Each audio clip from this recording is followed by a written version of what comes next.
If I'm being honest, I haven't played nearly as much of the First Descendant as I probably should have. I see all the clips you guys post and hate that I'm missing out, but that's exactly when a Season 3 opportunity comes my way where I get to play early content and catch up with all the hype. Still, after its rocky launch, it's exciting to see the game take shape. And yes, that was a pun. So Season 3, titled Breakout, could be the one that hooks me. We were able to spend a weekend inside a closed preview build that tossed us straight into max level characters, fully upgraded gear, and allowed me to forget that I can't play this game as much as I wanted to because I'm constantly having to work on other projects. Yeah, life is hard.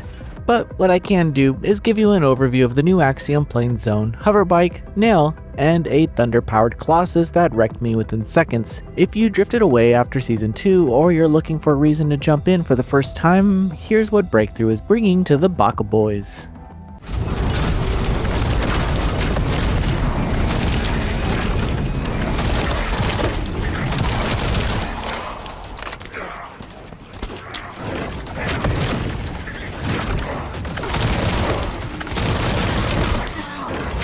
The First Descendant Season 3 takes us to the Axion Plains, a wide-open stretch warped by dimensional rifts and whatever plan Vulgus Commander Carl is pretending isn't a plan. I should mention that I didn't have to grind my way here in the live game, but even jumping into this preview build with high-level gear, I could feel the loop kinda clicking. Upon entering, you pick a mission, drop in, scrap a bunch of enemies, and you're already eyeing the next fight over the ridge. There were moments when the zone turns up the heat, and that small push was enough to make me pay attention to positioning and my other teammates. The new hoverbike is what kept me smiling between fights and not because of what you're all thinking.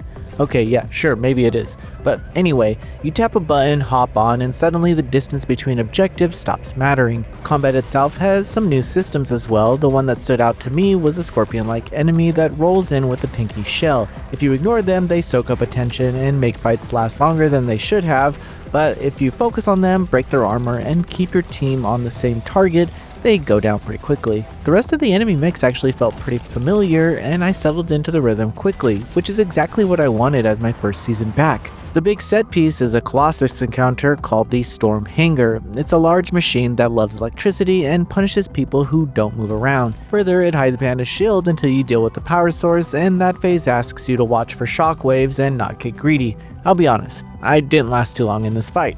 Moving on though, Nell finally being playable is another headline and a dream come true.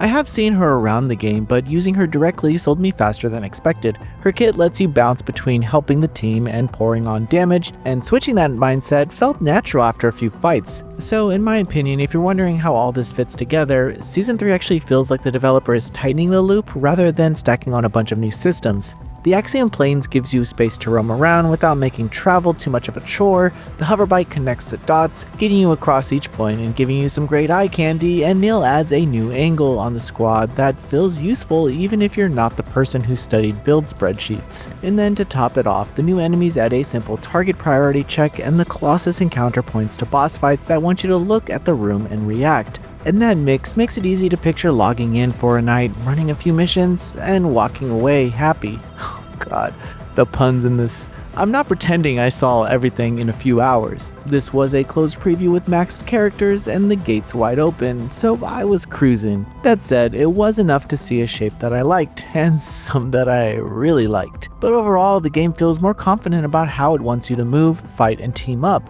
Nothing in this update asked me to memorize niche interactions or chase a spreadsheet of perfect rolls. It asked me to hop on a bike, pick a spot, and get into trouble with some friends. That is a good pitch for a returning player or someone thinking about jumping in for the first time. So if you drifted away after Season 2, this update gives you an obvious touch point. Still, I can't speak to the long-term balance or how the meta will shape up. But what I can say is that this slice made me want to keep playing, and for a mid-season check-in, that's exactly what I needed. Oh, and I haven't even mentioned the Nier Automata crossover costumes. They only make the game better, but I'm sure you already knew that. The First Descendant Season 3 is available now on PlayStation 5, Xbox Series X, and PC via Steam. Thanks for watching. This video is brought to you by our supporters on Patreon. Lazy Pixel is run by a group of gamers providing independent gaming coverage through news, reviews, previews, and more. Check out our Patreon to help support our continued growth, and subscribe to keep up with all our future content.